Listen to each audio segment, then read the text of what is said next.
Boa tarde a todos. Que o amor de Deus e a paz de Jesus estejam em todos os corações. Espero que a semana de todos tenha sido produtiva, promissora, para que o domingo seja melhor ainda. Nós vamos tratar de um capítulo anterior à leitura que nosso irmão fez aqui, muito bela, do Evangelho. O Evangelho é sempre lindo. Mas nós vamos falar sobre obediência e resignação. Nós somos obedientes? Nós somos resignados? É só observar nosso corpo e o que acontece com ele e o que ele nos solicita. Será que nós efetivamente temos essa noção da obediência e da resignação? E é interessante porque o Evangelho, tem um trecho do Evangelho que fala tratar do corpo, cuidar do corpo e do espírito. E é interessante que nos pede para primeiro trazer para a terra as coisas espirituais, para que nós não venhamos perder tempo, porque não dá para servir a Deus e a Mamon. Então o mundo material é apenas um mundo acessório, mas ele não é tão importante assim.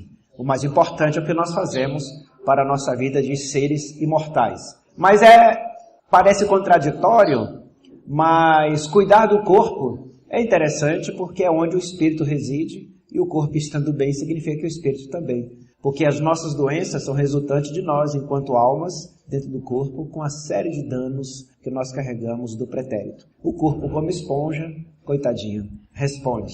Então, nós vamos falar sobre obediência e resignação. É um trecho muito bonito do capítulo 9, que trata de bem-aventurados mansos e pacíficos, porque estes herdarão a terra.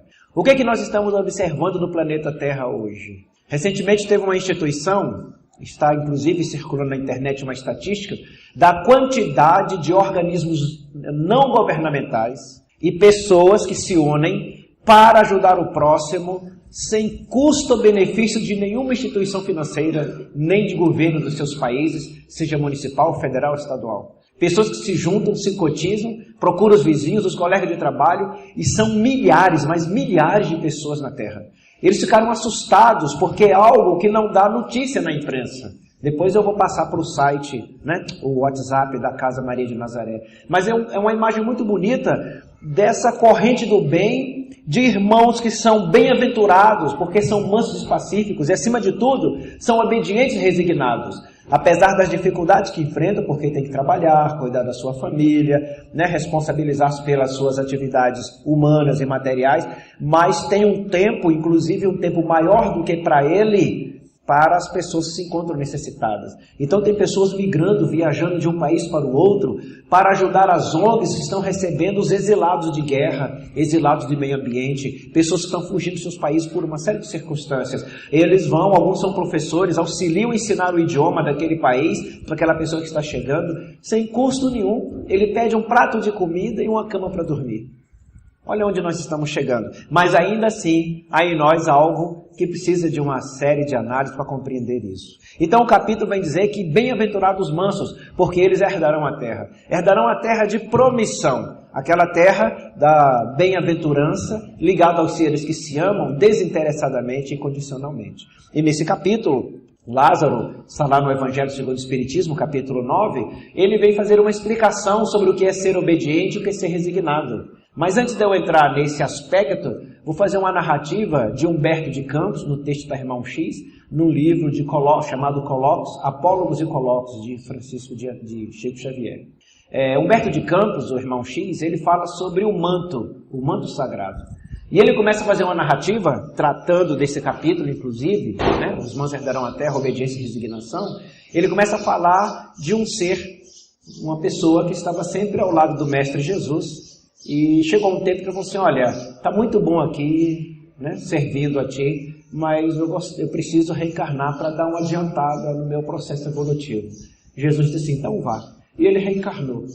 Reencarnou como carpinteiro. E honestamente trabalhou nas empresas de construção civil, fez cambota, escadas, plataforma de proteção, acessos temporários de madeira, passava suas dificuldades, mas sempre que essas dificuldades apareciam, mesmo como carpinteiro na construção civil, ele fechava seus olhos e elevava o pensamento ao alto, pedindo que a providência divina lhe desse paciência, compreensão e constrangesse seu coração para aquela dificuldade que ele estava enfrentando. Passado algum tempo, ele desencarna, volta ao seio, Jesus o recebe, e ele com honras e glórias, porque cumpriu bem a sua missão, porque a gente acha que ela é só religiosa, mas trabalhou honestamente, deu o melhor de si, foi um dos melhores carpinteiros do local que trabalhou, e aí Jesus conversa com ele e ele reencarna novamente. Dessa vez ele retorna como padeiro. Ele vai trabalhar em massas numa padaria, aí já é de madrugada. Como carpinteiro tinha um horário de 7 da manhã, 5 da tarde. Já como padeiro ia depender da produção daquela comunidade. Então havia condições dele começar a fazer o pão 2 horas da madrugada, para 4 estar pronto, 6 horas já está assado para as pessoas receberem. E teve situações que ele tem que chegar na padaria meia-noite para trabalhar até 6 da manhã e quase que os pães não davam. E ele ali se dedicando com honestidade, com carinho, para que o dono daquela padaria pudesse ter um bom resultado nas suas vendas perante os clientes que ele ocupava naquela região. Desencarnou, chegou do outro lado brilhante, porque o pão que ele fazia era tão gostoso, não pelo sabor da mistura que ele executava, porque todos os padeiros têm a mesma técnica, mas sim, principalmente pelo sentimento de afeto, de gostar do fazer, daquilo que ele estava como missionário na terra, de fazer o seu trabalho. E aí, novamente, ele reencarna. Quando ele retorna, reencarna como lavrador. E ele vai para uma área, né, de fazendas, trabalhar no arado, na enxada, e aí quase semelhante o padeiro, com uma diferença que agora era de sol a sol, tinha que acordar de madrugada, e quando o sol se punha que ele ia descansar, 12, 16 horas de trabalho. E ele ali dedicado naquela situação, a questão do clima, as pragas dos animais que chegavam ao redor, mas ele sempre que via aquilo, em todas as circunstâncias, tanto quanto o carpinteiro, quanto o pedreiro, quando via uma dificuldade, ele fechava os olhos, elevava o pensamento no alto e pedia a providência divina, circunstância, sabedoria e criatividade, para poder, com resignação e obediência, cumprir o seu papel de lavrador. Passou o seu tempo, ele desencarna, é recebido com honras e glórias, e Jesus o abraça e diz: olha, sua missão foi bela, não há um cisco nem um tio que tenha acrescentado para lhe comprometer. Vai voltar? Ele vai voltar. E dessa vez ele volta para as ciências e as artes. E aí ele aprende de filosofia, psicologia, psiquiatria, e começa a entrar num campo do pensamento racional humano e materialista que quase compromete a sua fé. Mas aí ele fecha os olhos e, mais uma vez, com obediência e resignação, levanta o pensamento a Deus e a Jesus e pede sabedoria e criatividade para enfrentar aquele conhecimento humano e fazer do uso da psiquiatria, psicologia, da filosofia de uma forma benéfica, aclarando os corações, abrindo os olhos e dando conforto às pessoas para que elas pudessem raciocinar melhor e seguir em frente e não vir com ideias contrárias de uma força maior, de um poder maior do que o nosso. Desencarna com honras e glórias, porque foi um excelente filósofo, psiquiatra e uma série de coisas assim. Depois ele volta novamente às lides terrestres, e aí ele volta como um simples serviçal. Vai trabalhar numa situação doméstica, como se fosse um jardineiro de uma casa, capinando o quintal. Apesar de guardar os talentos das encarnações anteriores, sabia mais ou menos como cuidar das plantas, como fazer um bom roçado, como fazer daquela planta, daquela pequena mandioca, um pouquinho de tomate que plantou naquele quintal, um bom alimento, porque ele foi padeiro, foi cozinheiro, coisa parecida. Dava conselho para as famílias daquela casa, mas tinha seu quartinho para dormir, porque ele era um simples jardineiro. Ele desencarna e é recebido com honras e glórias, e Jesus, aí ele fala: Jesus, eu sou sempre assistido pela comunidade dos sagrados, pela espiritualidade que nos acompanham, pelos nossos anjos guardiões e por ti também. Eu gostaria de receber um manto sagrado também. E Jesus olha para ele, sorri e diz: considerando as experiências que você já teve na sua função, como padeiro, como filósofo, como agricultor e a série de coisas mais, nós vamos lhe dar o manto sagrado. Só que eu quero te lembrar que enquanto estavas nas outras funções, a missão que Deus nos dá, e eu como administrador do planeta lhe outorguei, você estava na humanidade a serviço de mim. Agora com o manto, você estará a serviço da humanidade próximo de mim. Ele não entendeu bem o que havia acontecido e recebeu o manto sagrado e desceu como um santo, como alguém com capacidade mediúnica de ver, de enxergar, de curar, de fazer receita, de escrever livros fantásticos contando histórias do mundo espiritual, adocicando nossos corações, para que pudessem ter uma vida regalada mesmo com as dificuldades, mas que aqueles romances, aqueles livros, aquelas histórias pudessem nos dar uma certa tranquilidade nos momentos de dores e flagelos ocultos que nós passamos. Mas acontece que ele não tinha oportunidade para ele mesmo. Chegou um instante que ele não tinha espaço para descansar e tratar de uma doença. Se ele tinha uma dor, se ele tinha fome, se precisava dormir, ele não tinha esse direito, porque de idosos a crianças, de ricos e pobres, todos o procuravam dioturnamente, criaram espaços para escondê-lo, cercas em alguns ambientes, em alguns lugares, mas mesmo assim ele era procurado, até por causa da sua capacidade mediúnica. Ele sentia e percebia as dores da sua vizinhança, e o manto sagrado, na sua atividade mediúnica, o fez passar por dificuldades. E aí, em prece, numa hora de dores profundas, ele reclama, leva a prece a Jesus, semelhante ao que Jesus fez com Deus, afasta de mim esse cálice. Depois ele cai na razão né? É o princípio da obediência, diz: Pai, que seja feita a tua vontade. Esse irmão também, no momento que ele está ali no desespero, porque não tinha tempo nem de tratar da saúde dele, cuidar dele, não tinha nem família, porque tudo era voltado para as pessoas, e aí ele desencarna e é recebido por Jesus. E Jesus diz assim: viste a aprovação dos santos, porque servir ao próximo numa missão santificante é não ter direito à própria individualidade, é abrir mão do seu livre-arbítrio e estar no mundo servindo ao próximo, esquecendo de ti mesmo. E aí ele entende a lição e retoma as paragens da terra, aí como motorista de ônibus, depois como vigilante, depois apenas como pai de família, e foi aprendendo o que era obediência e resignação. Bom, queridos e queridas, o que é isso dentro do Evangelho? Está lidando, ou aprendendo, ou estudando, ou ouvindo os Evangelhos de Jesus?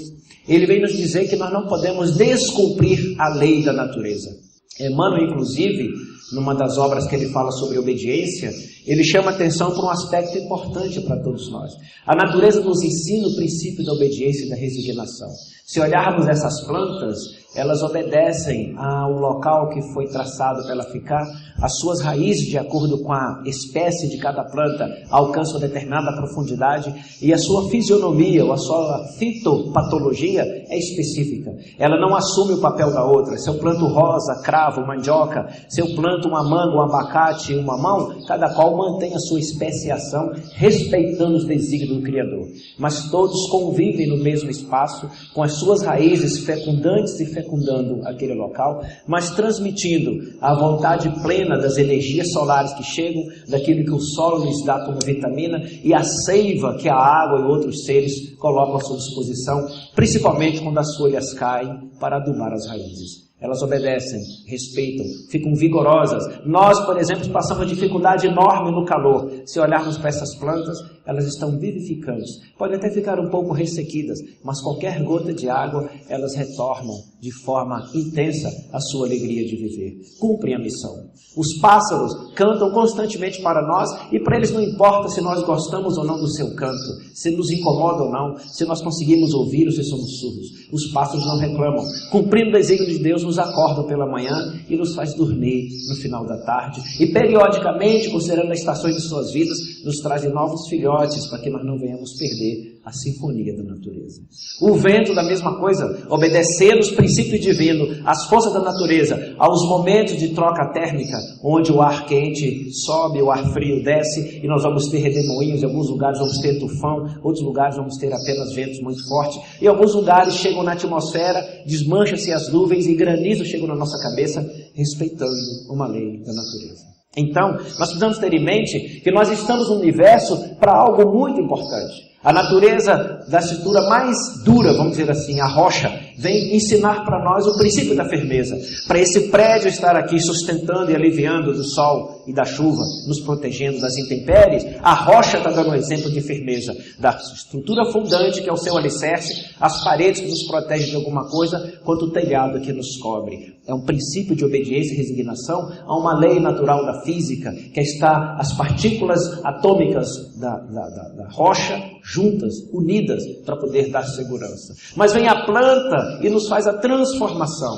No mundo mineral para o mundo vegetal, nós vamos sentir uma alteração bastante substancial, embora não desvalorize o papel da rocha, da dureza na natureza. Se a porta da nossa casa não for rígida, se a grade do nosso portão não for duro, nós vamos ter problema de sobrevivência na terra, que nós sabemos a delinquência como é que está. Então vem a planta com sua maleabilidade e com resignação e obediência. A planta nos serve para a transformação dos alimentos que aí se encontram. Aquilo que era totalmente duro passa para nós como uma estrutura de alimentação de toda a cadeia da natureza. Aí entra os animais na sua estrutura da espécie para fazer a procriação. Mesmo sem um pensar consistente como o nosso, sem um raciocínio dedutivo, mas o raciocínio do instinto, eles conseguem se separar por espécie. Os canídeos, sejam eles os lobos, sejam eles os ursos ou os cachorros, são canídeos. Os símios, sejam nós ou os macacos orangotangos, seja aquele símio pequenininho que fica lá nas árvores, aqueles macaquinhos pequenos, os sagui, aos gigantes da África, né, que são os orangotangos e tudo mais, são símios. Nós somos símios, nós somos macacos. O nosso orgulho é que não deixa dizer isso, mas a árvore genealógica da nossa existência vem dos símios. E nós vamos ver que nós utilizamos das plantas, elas entram no elo entre a estrutura rochosa, firme e dura, e traz para nós a transformação do alimento, nos dá a subsistência. O animal nos ensina o processo da especiação, conglomerado de família, e nós viemos fazer o quê? No princípio da obediência e resignação, nós viemos para aformosear a nossa vida e o planeta. Dar beleza às plantas também, que não é no princípio de nos obedecer, mas de ser maleável para se posicionar no lugar, para fazermos belos jardins, o replantio ao redor desse prédio que fica formoso, fica ventilado, fica mais fresco. A estrutura da pedra que foi estruturada, foi trabalhada para fazer a edificação dessa casa, foi manipulada por nós. Então nós viemos para trazer formosura e beleza num princípio de quê? De ética, sabedoria, compreensão e amor e caridade. Então, quando foi lido o princípio do perdão, que é algo que faz falta à humanidade, vem para nós esse princípio. O que é a obediência? Jesus já falava, mansuetude e humildade. Quem quiser vir após mim, negue-se a si mesmo. Deixe de ser uma rocha. Não seja mais egoísta. Negue-se a si mesmo. Pegue as suas cruzes, ou seja, os seus defeitos, as suas dificuldades, as suas vicissitudes, os seus infortúnios ocultos, as suas dores, os seus débitos com alguém. Pegue isso, coloca sobre o ombro e carregue. Mas ele vai ficar, o fardo vai ficar suave e leve se aprender comigo. Ou seja, a frase de Jesus é ser manso e humilde. Ser manso é ser resignado. Ser humilde, ser manso é ser obediente. Ser humilde é ser resignado. O que significa isso? Jesus foi obediente e resignado. Ele deixava sempre claro, tudo que eu faço, eu falo com intermédio, faço com intermédio de meu Pai. Mas até no momento de tratar alguém, que era um trabalho muito belo, ele não fazia por ele mesmo. O que queres que eu faça? O cego dizia, eu quero ver. Aí Jesus dizia, eu também quero. Chegava para o outro, o que queres? Jesus, eu quero me levantar, eu sou coxo, eu quero sair dessa maca. Então levanta e anda, vai, siga em frente. O que queres que eu faça? E sucessivamente. O único que ele não falou nada foi o cego de nascença. Ele fez uma pequena brincadeira lá para poder chamar a atenção de todo mundo, porque o cego de nascença não conhecia a fisionomia dele. Se voltasse a ver na frente dele, já que queriam crucificá-lo, Jesus seria pego naquela semana, porque era um dia inadequado, porque eles têm o ato do dia santificado, você não pode fazer nada. Aí ele veio até Jesus, Jesus pegou terra, cuspiu, fez um lodo, encostou no rosto dele e falou assim, vai até o tanque, perto do templo, o tanque de Siloé, lave os seus olhos e assim que você estiver enxergando, vá aos profetas. Porque como não tinha médico naquele tempo, os homens das leis, que eram os profetas, era que dizia se uma lepra, uma doença, uma cegueira tinha sido tratada ou não, para ele se juntar com a sua população normalmente. E ele foi até o tanque de Siloé, lavou, passou a enxergar e foi até os profetas. Quando chegaram lá, os sacerdotes, aliás, perguntaram, quem foi que fez isso? Um homem chamado Jesus. Você sabe identificá-lo? Não, eu não sei. Por isso que entrou Judas para fazer identificação, até porque a fisionomia de Jesus é muito comum naquela região. Hoje, se nós olharmos para um chinês, um coreano, um japonês, nós vamos ter dificuldade de ver a diferença. O coreano sabe quem é coreano, porque tem um olhar de coreano. O chinês também sabe, e o japonês também. Mas se nós colocarmos os três um pertinho do outro, um chinês, um coreano e um japonês, nós não vamos saber quem é quem. Okay? A mesma coisa o brasileiro. Para eles lá fora, todos os brasileiros são parecidos. São muito parecidos. Então, nós sentimos a diferença fisionômica, mas eles não. Então, naquela época, tinha muitos rostos de nazarenos, pela característica genética da região, muito parecidos. Tanto que Judas teve que ir beijar o rosto de Jesus para eles poderem identificar quem era efetivamente eles, porque todos eram parecidos. Então, Jesus ensina nesse processo o princípio que nós devemos ter da obediência. Mas a obediência é um conhecimento de quê? Da racionalidade. Eu preciso ter conhecimento para obedecer. Se eu não tiver conhecimento como manipular o concreto, o cimento, a argamassa, o pedreiro não vai conseguir levantar esse prédio. Ele pode até misturar a massa, colocar os traços, colocar a brita, areia fina, areia grossa, trazer o cimento, preparar a ferragem, CA16, CA18, será não sei o que ferragem colocou aqui. Mas aí meses depois vocês vão olhar para as paredes, vão estar rachando e de repente tem que tirar as suas crianças e família aqui de baixo que o prédio cai. Por quê? Não houve uma razão. Eu preciso ter conhecimento. E é interessante que Jesus nos convida, quando aquele jovem moço passou por ele, disse assim, o que eu faço para ter a vida eterna, que é morar nos céus, ficar diretamente, eternamente na vida espiritual? Jesus disse assim, o sábio do passado já vos ensinou, conhece-te a ti mesmo. Nós precisamos nos conhecer. A partir do instante que nós nos conhecemos, vamos perceber as cruzes que nós carregamos. E a partir daí, vamos fazer uma remodelação, que na escola espírita, alguns autores chamam de reforma íntima, outros, mais modernos, chamam-se de reeducação dos sentimentos. Nós somos sentimentos, mas para poder sentir, é preciso conhecer. Senão eu não sei nem o que eu estou sentindo.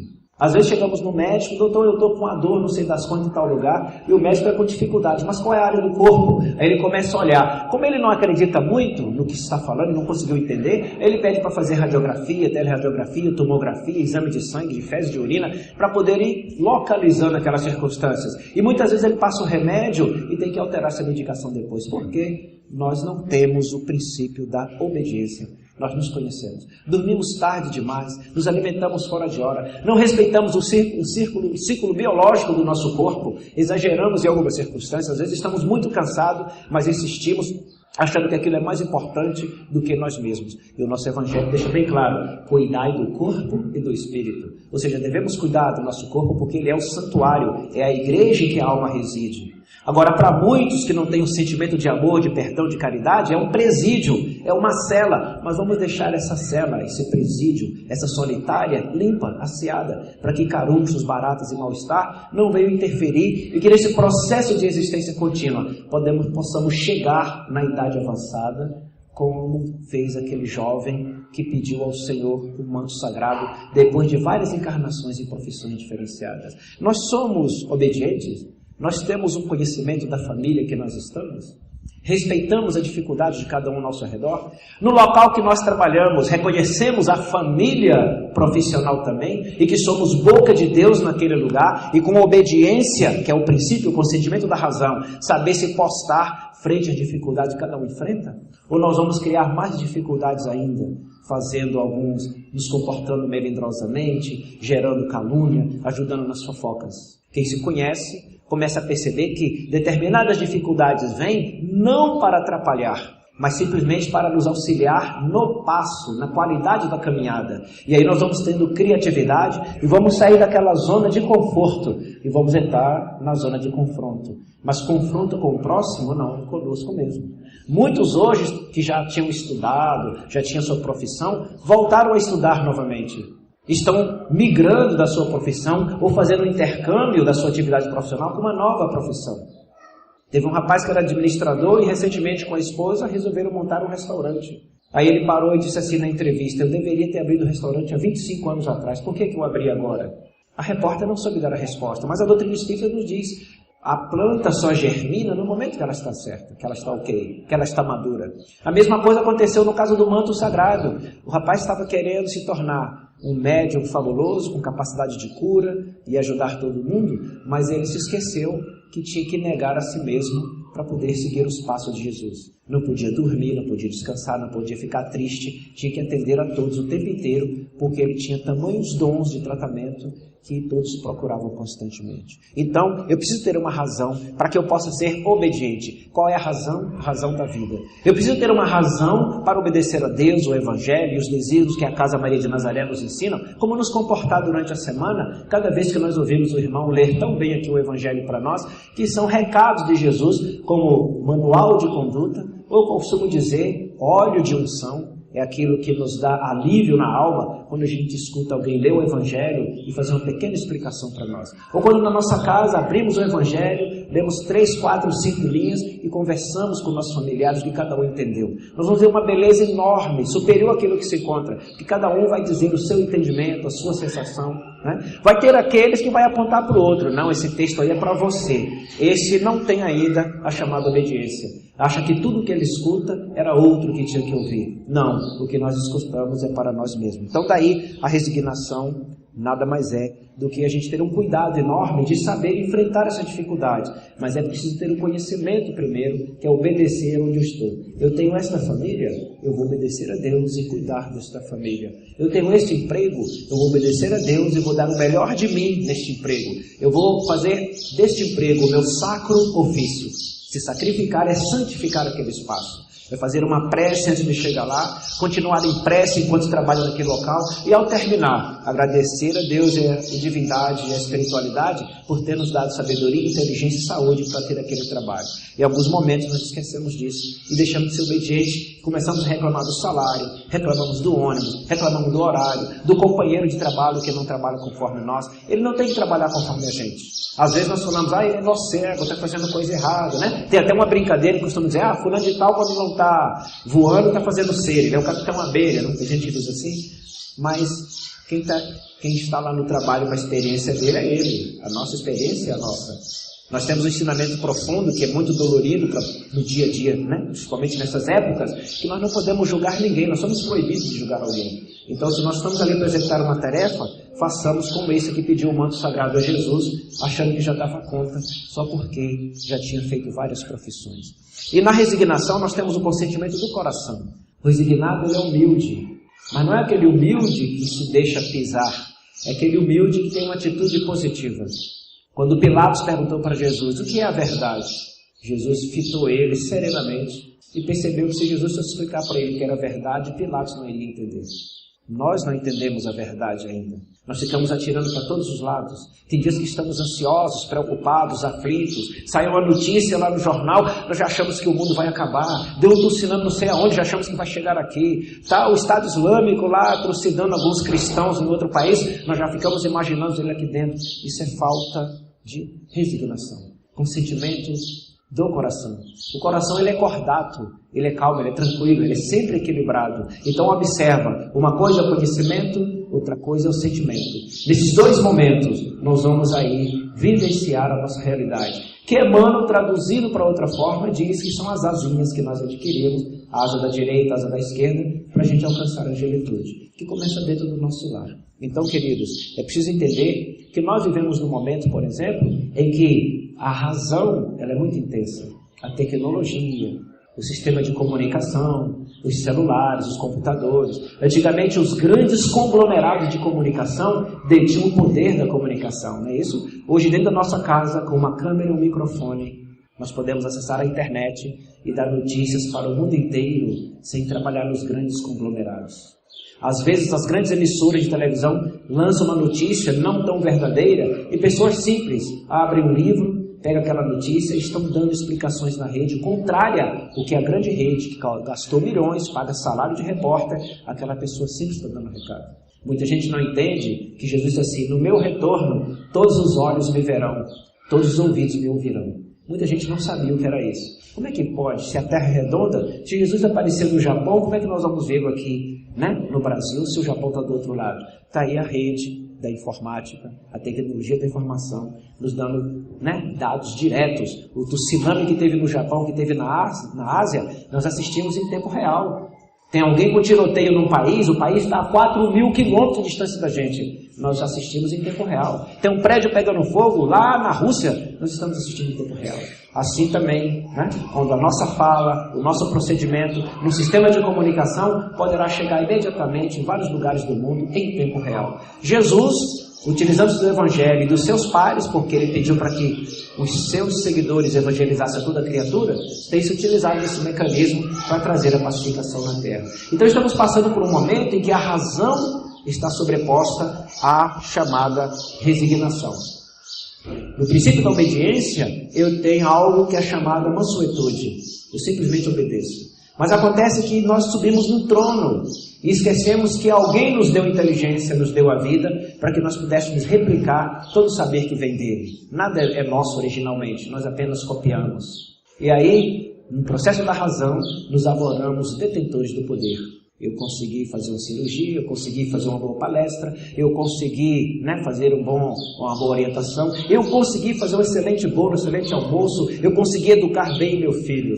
Devemos esquecer, no princípio da obediência, que isso aí é o consentimento da razão, e a razão vem de Deus. Então, se eu faço um aparelho, um equipamento moderno, construo um prédio, eu devo sempre agradecer, está lá no capítulo 17, 11 do Evangelho, nós devemos sempre agradecer ao Pai, porque, semelhante ao que pediu o manto sagrado, é um processo de compreensão da nossa submissão ao amor e à inteligência suprema.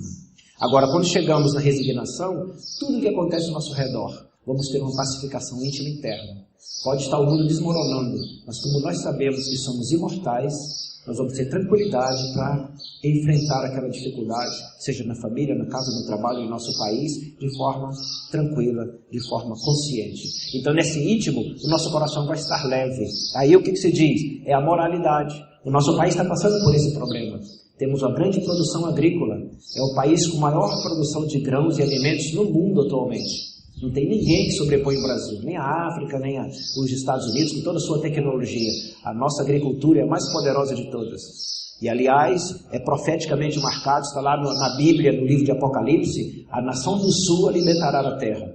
Tanto vai alimentar a terra com alimento material, quanto com alimento moral, que é evangelizar. Mas a nossa moralidade, ela está sendo indiferente. Nós vemos os tratamentos na rua, nos postos de saúde, a gente chega lá para ser atendido por um funcionário da saúde, e muitos deles, raríssimas exceções, nos tratam mal, nem olham no nosso rosto. Chegamos numa padaria para comprar alguma coisa, de repente o caixa até conversa com a gente, mas o balconista nem tem tempo de dar bom dia.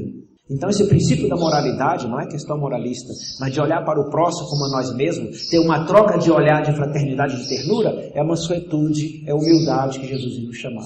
Então o texto nos convida para esse aspecto. A pacificação que está em nós, ela é resultante e é resultado de duas asas. Uma, o consentimento da razão, que nós chamamos de obediência. Outra, o consentimento da resignação, que a gente chama de sentimento. Há uma reeducação no nosso coração. E tudo que acontece ao nosso redor, nós não conseguimos verificar algo ruim, mas algo que vai nos tirar da zona de conforto e vai nos empurrar para a zona de confronto. Quando a primeira vez na Terra rachou, separando os continentes, a Pangeia para a Eurásia, o ser humano correu. Porque ficava todo mundo paradinho, comendo as frutas, pulava da caverna, ia lá fora, comia e voltava. Depois a Terra rachou de novo, bilhões e bilhões de anos. Criou-se a deriva dos continentes. A África, a Ásia, a Europa, a América do Sul, a América do Norte, e o ser humano teve que migrar. E agora nós vamos ter outras rachaduras, mas essas rachaduras elas serão do sentimento, do afeto. Quem está na Síria vai vir para o Brasil, quem está no Brasil vai para a Síria, quem está nos Estados Unidos vai vir para o Brasil, quem está no Japão vai vir para os Estados Unidos. Por que nós vamos trocar de ambiente? Antes era só uma troca no processo reencarnatório. Mudávamos de corpos e de cultura. Agora nós escolhemos porque temos conhecimento da necessidade. Estão aí, eu quis chamar a atenção no início, as ONGs internacionais. Mãos Sem Fronteiras. São pessoas de diversas religiões que ficam fazendo preces, aplicando passe, fazendo jorei, tratando as pessoas com massagem, massoterapia, fisioterapia, em todos os lugares do mundo. E eles não têm dinheiro. Onde é que foi a guerra? Tem alguém lá que perdeu a perna por causa de uma mina. Vai o passista de qualquer religião, vai o massoterapeuta, vai o fisioterapeuta, e esses três vão lá cuidar da pessoa.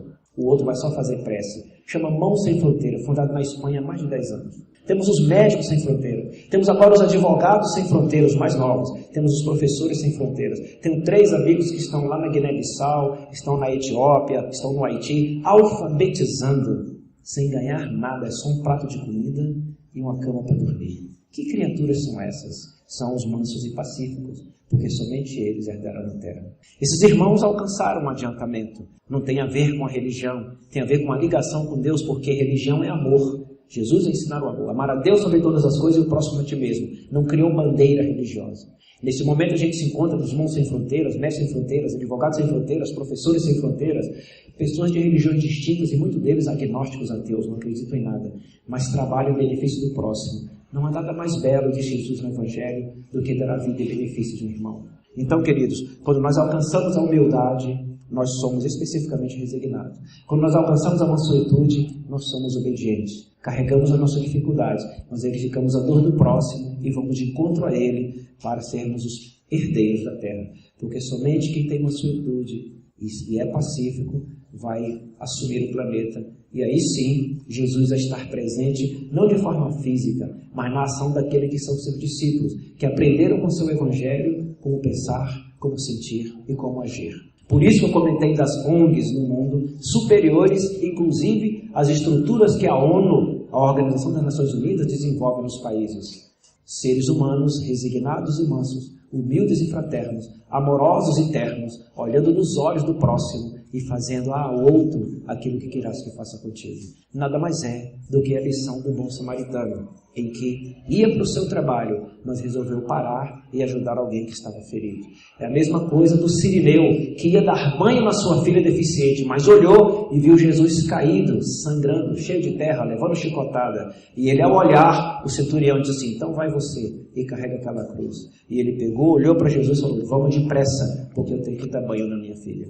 Os mansos pacíficos estão sempre para servir e nunca para ser servido. Então vamos pensar em nós, no nosso lar, no nosso trabalho, na nossa rua, nos nossos encontros fortuitos com alguém, na fila de banco, na padaria, dentro do ônibus, no posto de gasolina. Como é que nós vibramos? Vibramos de forma pacífica Ou olhamos para aquela pessoa e o jeito dela vestir, o jeito dela se pentear, o jeito dela falar, já muda em nós alguma coisa.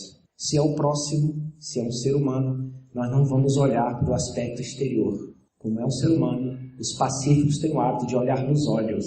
E olhando nos olhos, são duas almas que se encontram, são dois espíritos que conversam. E Emmanuel nos ensina que qualquer pessoa que nós trocarmos olhares, por menor que seja o tempo, na linha que divide nossas vidas, as nossas existências, tem nós ali que precisam ser desatados. Então aproveitemos o nosso cotidiano e com essa mensagem de obediência e resignação, vamos pedir a Deus que faça de nós boca dele em qualquer lugar que nós estivermos. Que Jesus faça de nós o evangelho vivo que ele representou. Ele nada escreveu a não ser na areia, e ele pediu que aqueles que o seguissem, servissem em vez de servir, e que amassem incondicionalmente, independente de quem estivesse ali próximo. E aí, foi passado para todos nós, para a gente concluir aqui, uma filipeta com uma melodia, é um verso do Francisco de Assis. Todos devem conhecer. E nós vamos cantar essa música. Eu hoje não trouxe o violão porque eu estava em outro espaço, então eu não tive como em casa buscar. Mas nós vamos ouvir de uma harmonia bem melhor do que a minha, o Fagner cantando. E quem quiser cantar, por gentileza, acompanhe.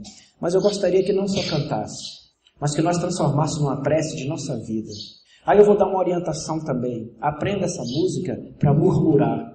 O espírito cristão murmura muito, né? Como é que é murmurar? É fazer uma canção de edificação no espaço que tivermos. Então a música é: Senhor, fazei-me instrumento de vossa paz. Sabe? Quando estivermos em algum lugar, com ônibus, parado de ônibus em casa, alguém em confusão, outro nervoso, a gente começa a murmurar.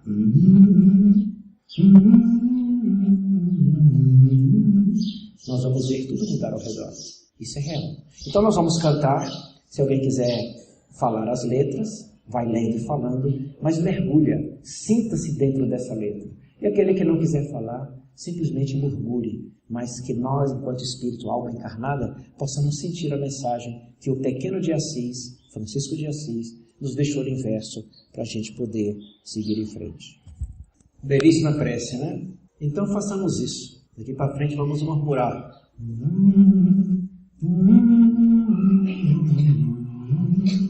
Às vezes quem ouvir ao seu redor não vai entender nada. Mas do outro lado, com obediência e resignação, nós estamos fazendo uma evocação de lembrarmos que somos instrumentos de Deus no universo, recebemos a terra como herança, e aqueles que estão próximos de nós, seja a nossa família biológica, seja a nossa família profissional, social ou eventual, aqueles seres Deus colocou na nossa frente para que nós pudéssemos evangelizar, ser instrumento da paz dele naqueles corações. Mas para tal, é preciso trazer para dentro de nós essa paz, essa resiliência, esse bem-estar, essa obediência ao amor maior, para que ele possa florir e reeduque nossos sentimentos para que venhamos amar. E sermos resignados no princípio de usar do sentimento de bondade o tempo inteiro, mesmo que a pessoa cometa delinquências que nos machuque, mas quem está doente é ele, não é nós. Quem está saudável no amor de Deus é obediente, é resignado, tem a razão, tem o sentimento, trabalha com o coração e com o saber, sabe o que é, sabe para que veio, entende o lugar que se encontra e se transforma em cartas vivas do Evangelho, servindo a Deus e a Jesus, aonde nós pudermos estar. Que o amor de Deus e a paz de Jesus sejam com todos, hoje e sempre.